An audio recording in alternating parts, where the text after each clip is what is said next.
Sekarang mari kemudian kita mulai memasuki ketika seseorang itu dalam kondisi sakaratul maut. Tentunya kalau tidak salah saya juga sudah menyampaikan. Manusia itu sebelum mereka mendapatkan kematian, manusia itu pasti akan merasakan sakaratul maut. Karena sesungguhnya itu merupakan satu kepastian dan keniscayaan yang pasti dirasakan oleh setiap manusia. Hatta sampai Rasulullah sendiri pun merasakan sakaratul maut. Makanya tidak ada manusia di atas muka bumi ini, dimanapun dia berada, kecuali pasti merasakan sakaratul maut. Kecuali satu, orang yang berjihad di jalan Allah, ketika dia berjuang, niat yang dia miliki hanya karena Allah, maka sesungguhnya dia tidak merasakan sakaratul maut. Selain dari mereka yang berjihad, semua orang itu pasti akan merasakan sakaratul maut. Tidak ada yang lepas, tidak ada yang luput dari sakaratul maut. Sebuah keniscayaan yang pasti akan dirasakan manusia sebelum dia berpulang menuju ke alam barzah, sebelum rohnya dicabut dari jasadnya. Setiap manusia itu sejatinya pasti akan merasakan sakaratul maut. Makanya ada 3 kejadian yang pasti Allah berikan kepada seseorang sebelum dia berpindah pada kehidupan setelah kematian. Apa 3 perkara yang Allah berikan kepada manusia ketika manusia itu akan berpindah kehidupannya kepada kehidupan setelah kematian? 1, dia pasti merasakan sakaratul maut. Rasulullah pun merasakan sakaratul maut. Makanya ketika Aisyah radhiyallahu anha sebelum beliau mendapati Rasulullah itu meninggal dunia melewati sakaratul maut, Aisyah itu pernah berkata, aku sering iri kalau aku melihat orang kelihatannya matinya dalam kondisi yang tenang, dalam kondisi yang tidak seakan-akan merasakan apa-apa. Tapi setelah aku melihat sendiri bagaimana Rasulullah wafat di atas pangkuanku dan bagaimana Rasulullah itu berat ketika menuju kepada proses sakaratul mautnya, bagaimana lemahnya tangan Rasulullah, bagaimana Rasulullah itu ketika meminta siwak dia tidak kuat untuk menggosokkan siwaknya ke giginya, bagaimana rasa sakit yang dirasakan oleh Nabi, bagaimana keringat bercucuran di dahinya Rasulullah SAW sampai Rasulullah itu berujar di dalam rasa kesakitan di dalam sakaratul mautnya mengatakan Allahumma inna lil mauti la sakaratun. Setelah Ibunda Aisyah melihat bagaimana Rasulullah diwafatkan ketika beliau merasakan sakaratul maut, disitulah Ibunda Aisyah kemudian berkata, semenjak aku melihat Rasulullah itu melewati sakaratul maut sebelum wafatnya beliau, semenjak saat itu aku tahu tidak ada manusia yang luput dari sakaratul maut. Kalaulah Rasulullah saja merasakan sakaratul maut, apalagi orang-orang selain Nabi dan orang-orang selain Rasulullah SAW. Makanya kemudian itulah yang pasti akan dirasakan oleh manusia. Makanya kemudian rasa sakit itu merupakan fitrah yang pasti dirasakan manusia sebelum dia pindah. Karena proses perpindahan manusia dari satu alam kepada alam yang lainnya itu membutuhkan kondisi yang besar. Sebagaimana janin, ketika dia berpindah ke alam dunia, ada proses antara hidup dan mati seorang ibu ketika melahirkan janin itu ke dunia. Ketika manusia dari kehidupan dunia kepada kehidupan barzah, ada kejadian besar, yaitu salah satunya adalah proses sakaratul maut yang pasti akan dihadapi. Sebagaimana prosesnya manusia ketika berpindah ke alam barzah menuju ke alam akhirat, ada hari kiamat yang kemudian ditegakkan oleh Allah. Setiap perpindahan manusia dari satu alam menuju alam yang berikutnya, selalu ada peristiwa besar. Dan salah satu peristiwa besar itu adalah ketika seseorang akan berpindah kepada kematiannya, setiap orang akan merasakan sakaratul maut. Makanya Rasulullah Shallallahu Alaihi Wasallam di tengah rasa sakitnya di atas pangkuan Aisyah, lalu kemudian beliau berucap yang didengarkan oleh Aisyah radhiyallahu anha. Apa ucapan Nabi? Allahumma inna lil mauti lasakaratun. Beliau mengatakan yang didengarkan oleh Aisyah, ternyata setiap kematian itu memiliki pintu yang bernama sakarat, dan sakarat itulah merupakan saat yang berat ketika seseorang itu akan diwafatkan oleh Allah dan dicabut ruh dari jasadnya. Itulah yang dirasakan oleh manusia.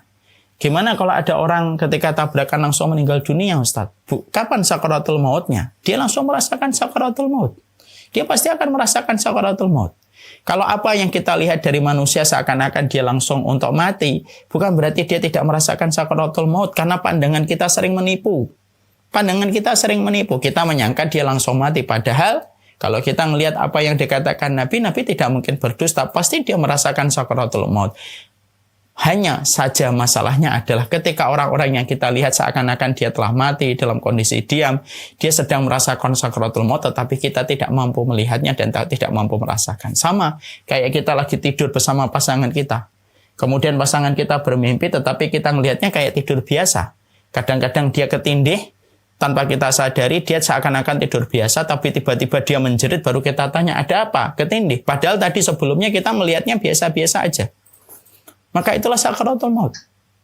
Itulah puncak rasa sakit yang pasti akan dirasakan oleh setiap manusia ketika seseorang itu telah ditakdirkan ajalnya oleh Allah. Makanya kemudian malaikat maut tentu kemudian datang, mencabut ruh dari jasadnya. Maka kemudian dari atas kepalanya dia dicabut, bagaimana kakinya menjadi dingin, lalu kemudian beranjak ke atas, beranjak ke pinggul, beranjak ke perut. Dan yang paling puncak dari rasa sakit itu adalah ketika nyawa berada pada kerongkongan. Itulah puncak rasa sakit yang dirasakan oleh manusia. Makanya Bapak dan Ibu pernah lihat orang ketika akan meninggal dunia, puncaknya itu ketika sudah ngelewatin kerongkongan. Nafasnya tinggal dikit. Biasanya ada yang bersuara. Kalau kemudian dia kesulitan nafas, biasanya inilah puncak rasa sakit manusia ketika disebutkan oleh Allah. Makanya Allah menyebut berulang-ulang di dalam Al-Quran ketika nyawa berada di kerongkongan. Kenapa Allah menyebut ketika nyawa di kerongkongan? Kenapa Allah tidak menyebut nyawa ketika di perut? Kenapa Allah tidak menyebut nyawa ketika di jantung? Tapi Allah menyebutnya nyawa ketika di kerongkongan. Falaula idza balaghatil hulqum.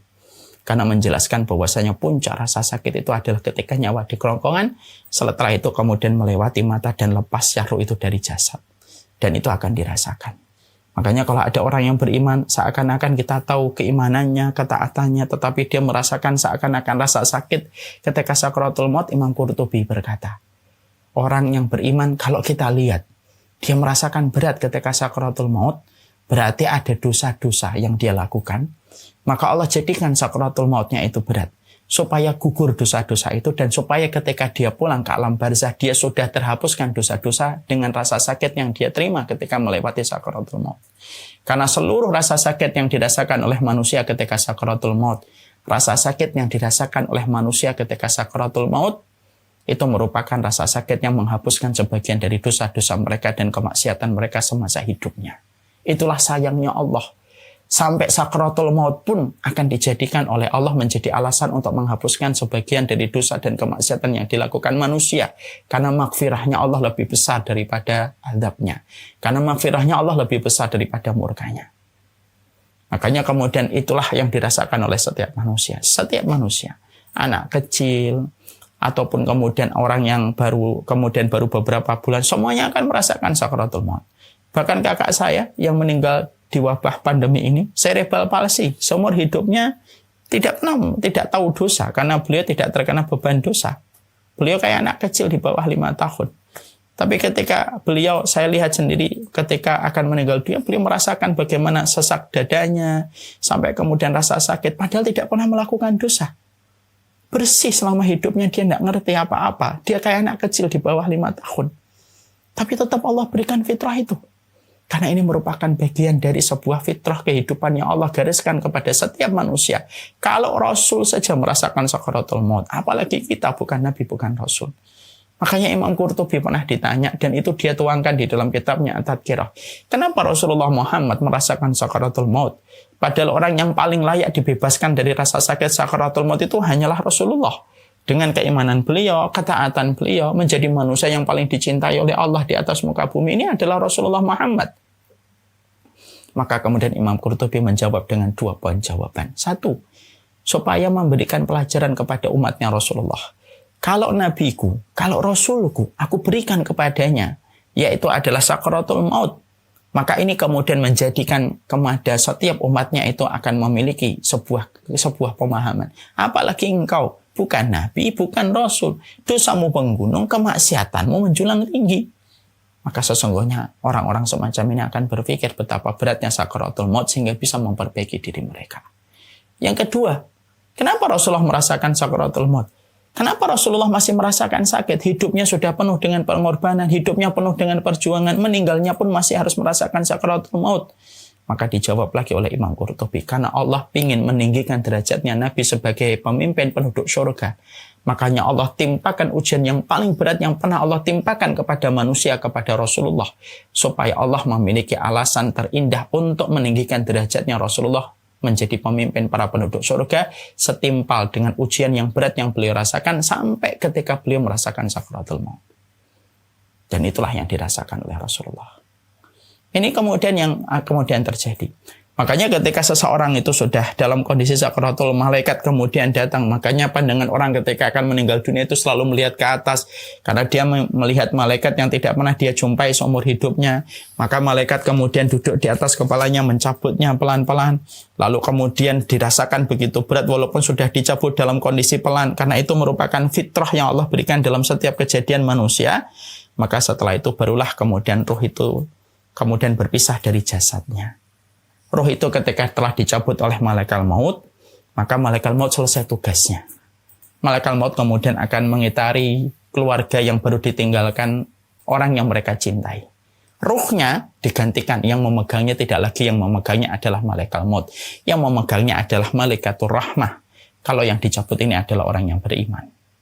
Kalau yang kemudian yang dicabut adalah orang yang penuh dosa, kemaksiatan, kemunafikan, mengaku dirinya muslim tetapi benci sama Islam, benci kepada apa yang Allah maktubkan di dalam kitabullah dan sunnah, maka yang mencabutnya adalah malaikatul adab, yang memegangnya adalah malaikatul adab. Malaikat maut kemudian ada di sekitar situ, kata Hasan Al-Basri.